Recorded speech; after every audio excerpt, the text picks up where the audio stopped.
La philosophie nous détache-t-elle du monde? Thèse. Perdu dans ses pensées, le philosophe est détaché de la réalité concrète. Antithèse. Philosopher, c'est répondre à des questions que l'on se pose tous les jours. Thèse. La philosophie est dans les nuages. En effet, le philosophe sait ce qui se passe dans le ciel, mais ignore ce qu'il a sous les pieds. Mais il y a deux façons d'être détaché du monde, l'une pour le fuir, l'autre pour mieux le comprendre. Premier argument, le philosophe n'a pas les pieds sur terre. En effet, lorsqu'Aristophane se moque de Socrate et qu'il l'imagine en l'air dans un panier, contemplant le soleil, il montre bien que le philosophe n'est pas vraiment de ce monde. Quant à Platon, il fait de Thalès le symbole du philosophe rêveur qui, observant les astres, tombe dans un puits. Les réflexions auxquelles se livre le philosophe ne concernent pas le quotidien, et ce spécialiste de la pensée est incapable de vivre comme tout le monde. Deuxième argument, le philosophe regarde le monde qu'il est incapable de transformer. Pour Hegel, la réflexion philosophique est une chouette qui prend son envol lorsque les événements sont accomplis. Détaché du monde, le philosophe analyse les phénomènes une fois qu'ils se sont produits, et il n'a donc aucune prise sur eux. De plus, il livre aux profanes des réponses complexes et incompréhensibles. Troisième argument, par son détachement, le philosophe nous aide à mieux comprendre le monde. Face aux maux qui nous assaillent de toutes parts, il faut être philosophe. La philosophie peut nous délivrer de nos angoisses, en nous détachant du monde. Il ne s'agit donc plus d'une fuite, mais d'une élévation, qui permet aux penseurs de voir le monde avec recul et de s'y replonger pour agir avec efficacité. En bref, le philosophe regarde le monde de haut, et il n'a aucune prise sur lui. Le philosophe nous détache du monde pour mieux nous le faire comprendre. Antithèse. Philosopher, c'est apprendre à vivre. En effet, la philosophie n'est pas un enseignement sentencieux, tombé du ciel. Elle n'est pas une spéculation vide et arbitraire, coupée de la vie. Elle nous aide à être libres et conditionne chacun de nos actes. Premier argument, on ne peut pas ne pas philosopher.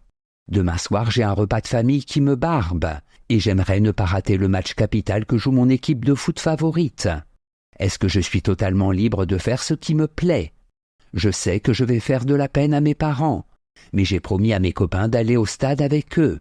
Je n'arrive pas à me décider, car je sais que je vais de toute façon faire de la peine à quelqu'un. Je m'interroge, je philosophe. Deuxième argument, la philosophie ne donne pas de recette. La philosophie peut-elle m'aider à choisir? Non, si j'attends une réponse toute faite, tombée du ciel. Oui, si je considère que philosopher, c'est apprendre à être libre et à ne pas faire des choix sur un simple coup de tête. Personne n'a à me dicter ma conduite. C'est à moi, seul, de me déterminer, en pesant le pour et le contre, des choix qui s'offrent à moi. Troisième argument, philosopher, c'est penser, mais aussi agir.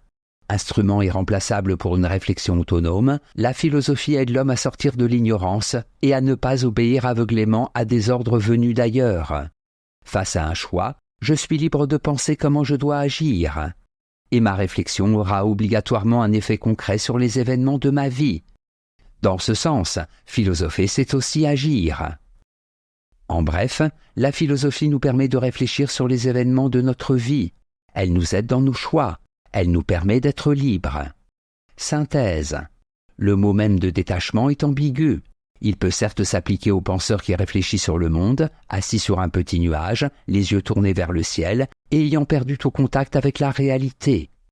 Mais il peut aussi définir l'attitude de distance que nous devons avoir dans la vie pour juger de nos actes et des conduites à tenir face à telle ou telle situation. Cela dit, il ne faut pas rejeter sans réflexion le détachement du penseur. La réflexion pure peut être riche d'enseignements, dans la mesure où, justement, elle est aussi un recul par rapport aux choses et aux événements, et qu'elle peut nous aider à y voir plus clair dans notre vie. Enfin, le terme de détachement signifie aussi rompre les attaches, donc se rendre libre. Apprendre à être libre, telle est bien la mission de la philosophie. Notes et commentaires. Spéculation. Réflexion sur des problèmes abstraits séparés de la connaissance pratique. Philosophie, au sens étymologique, amour de la sagesse.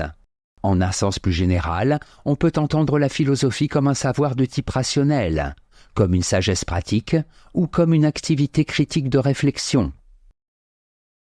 Citation. Ce mot de philosophie signifie étude de la sagesse. Et par la sagesse, on n'entend pas seulement la prudence dans les affaires, mais une parfaite connaissance de toutes les choses que l'homme peut savoir, tant pour la conduite de sa vie que pour la conservation de sa santé et l'invention de tous les arts. René Descartes.